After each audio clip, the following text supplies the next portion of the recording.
fuel injected independent rear suspension supercharged GT500. Gary said sub 14 second quarter mile here, sub 11 second quarter mile right out of your dealership. Have your customers do the normal break-in before they do it. Like literally sub 11 second quarter mile. I've never met a drag tree that I can't turn red, but this one literally a 10.82 that I've done in it, which is unbelievable. 0 to 60 in about mid threes. That technology has substantially improved. So how did we get there?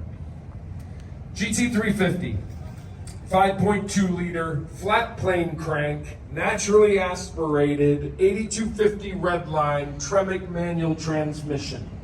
GT500, same 5.2 liter block, some stronger cylinder head bolts and accoutrements associated with it, put in a cross plane crank, and then bolt onto that cross plane crank a 2.65 liter Eaton-based supercharger that we worked with Eaton and Ford Performance, so it sits really nicely down in between the V of the V8, so it doesn't sit up way up high. We were so proud in '05 that our 4.6 liter V8 Mustang had 300 horsepower. In 2015, we had the 2.3 liter EcoBoost engine that delivered over 300 horsepower. That was 2.3 liters, 300 horsepower. We bolted a 2.65 liter supercharger on top of the 5.2 liter to get that 760 horsepower and more than 600 pound-feet of torque. It's America. This is just what the engineering team did such a great job on. Now, as you move farther down the powertrain, the GT350, and we'll talk a little bit about the Mach 1 in a second, the Tremec 3160 box, and a partner that we've worked with, we have developed for the GT500 for 20 through 22, Tremec working with the Ford Performance engineers, a 7-speed dual clutch transmission that shifts in like 80 milliseconds. Now, Mr. Brower, Mr. Patterson, Mr. Delzio, all good drivers on a manual track, or manual transmission on a racetrack, clutch going in, grabbing it in, put on the brake, put it back down into the gear, do your real heel toe, get back into it, takes about 300 milliseconds. If you take 80 milliseconds versus 300 milliseconds, and on a 15-turn road course here, you think of how many times you're shifting, that is how much faster that you are around a road course.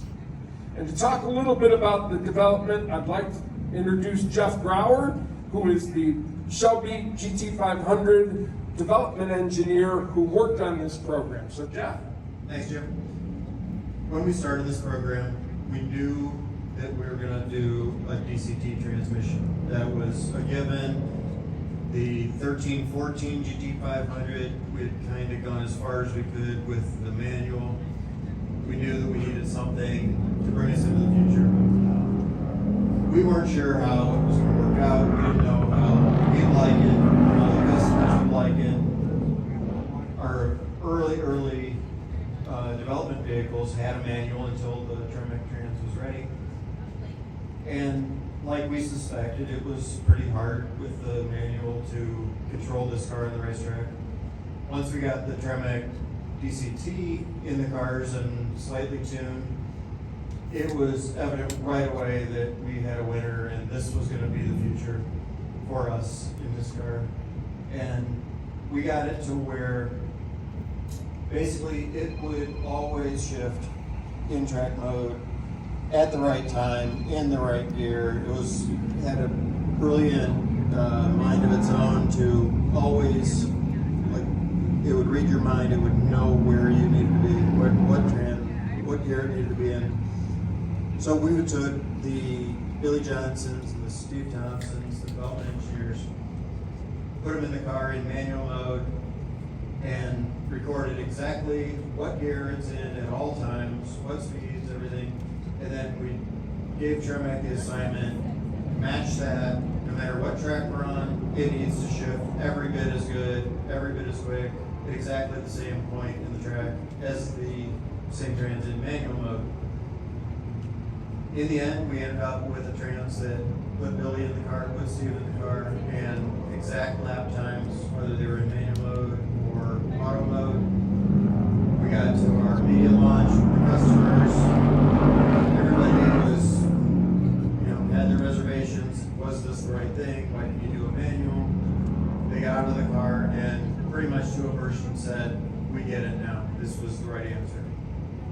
It's really been an amazing transmission, and the Porsche PDK has always been the gold standard for dual clutch transmissions.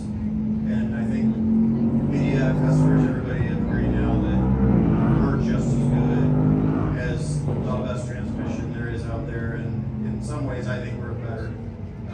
They don't necessarily have speed anywhere. I think we've got them in a few places. So back to Jim. Yeah, so thank you, Jeff. And, one of the things that it does is it takes, a driver who is as talentless as I am on a road course, and it allows me to not run out of talent on the road course by putting me in a position that gets you the best way to get in and out of your gears going through the road courses. First time I really spent time with this on the track was Route 66 when we did a track tour, and we have to shake down the cars the day before. Somebody has to do it, like we have to go out there and drive on the racetrack. I probably made 3 laps in manual mode before I went to the automatic mode and stayed in that automatic mode because it was allowing me to be a better driver. So I say we work with partners. So I talked a little bit about the Eaton supercharger and the Tremec transmission. But you need something to hold you there in place while you're driving. And partnership that Ford Performance and Mustang has, and Ford has, with Recaro, I'd like to introduce Lana to talk a little bit about that. Good afternoon. Recaro is a performance seating supplier, and we have been part of the Ford family now since 1979. We were in the pace car for the Indy 500, introduced the Recaro seats, and the very next year we were out in Mustang vehicles. We have featured a lot of content in our racing seats that have translated into what you guys sell every day, and we thank you for selling our Recaro seats. One of the things that we are known for in our performance product portfolio is our bolsters, certainly in the GT500, but you've experienced on the track, you've seen that. It certainly does a good job of holding you into the vehicle and helping your interaction with the vehicle and for you to be able to perform as well as you can. We also have introduced many other features that have been part of what we know today is common seating across many vehicles. Recaro was the introducer of the lumbar system support. It's one of the things that is part of our comfort portfolio. It's very important to Recaro to make sure that our occupants are very comfortable in their seats. We also introduced integrated seatbelts. We introduced adjustable bolsters in some of our products. We have introduced the first seats that help to accommodate the Hans device that you've experienced today.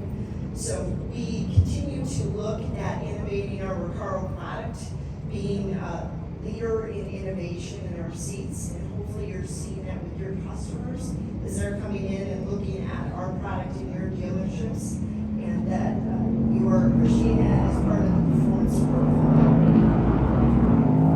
Thanks so much. And beyond just the Mustang that they do, if you think of like the off-road vehicles like the Raptor and like the stuff that's participating in the King of the Hammers this week, you want the support higher, like where you're actually doing the control of the vehicle, and then like in a Mustang or a track car, Ford GT, you want to be lower and you want to have your hips and the H point being supported so as you're driving through that you actually give the feedback that you need. And working with Recaro, they've been able to do that.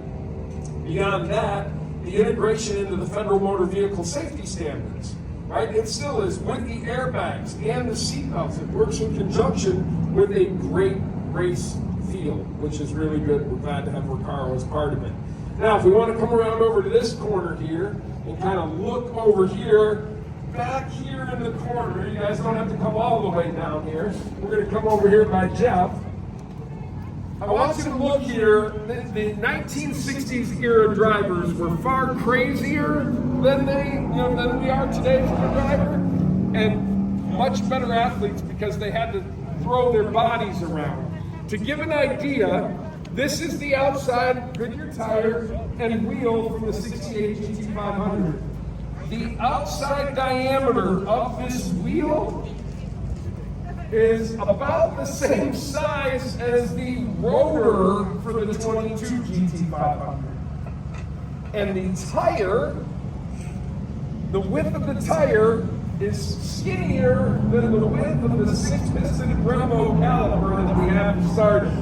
If you're doing 150 miles an hour down at Riverside Speedway, which isn't around anymore, on this versus this rotor and this tire or this brake caliper that gave you that 0 to 100 to 0, I know which one that I would really want. Now, the other partners that we work with here, come up over here by the wheel. Now, I have a dad bod. The best weight for me to lose is unsprung is right around my midsection. The best weight to lose for a vehicle on a track is unsprung rotational mass. Below the springs, that is rotating. So, what we worked with was a partner, Carbon Rev. Yeah, if you want to take that off. First is the aluminum wheel that we have on the base vehicle that has the Michelin tires around it. But then when we said for the carbon fiber track pack, we said, okay, Carbon Revolution, can you make me a wheel that was for the GT350 weight, but make it an inch more in outside diameter and hold a wider tire? And we worked with the Carbon Revolution team to come up with that. And if you want to, just like walk through and want to hand it up and feel the difference in the weight between the carbon fiber and the aluminum, it makes a huge difference in what you're able to do from a driving perspective. Those are the items that make the GT500 special. And now what I'd like to do is kind of walk over here to the Mach 1. If we could, to learn a little bit about the Mach 1. And I'm going to turn it over to Gary Patterson first, who is a Mach 1 owner himself, and tell a little bit about his Mach 1 from back in the day.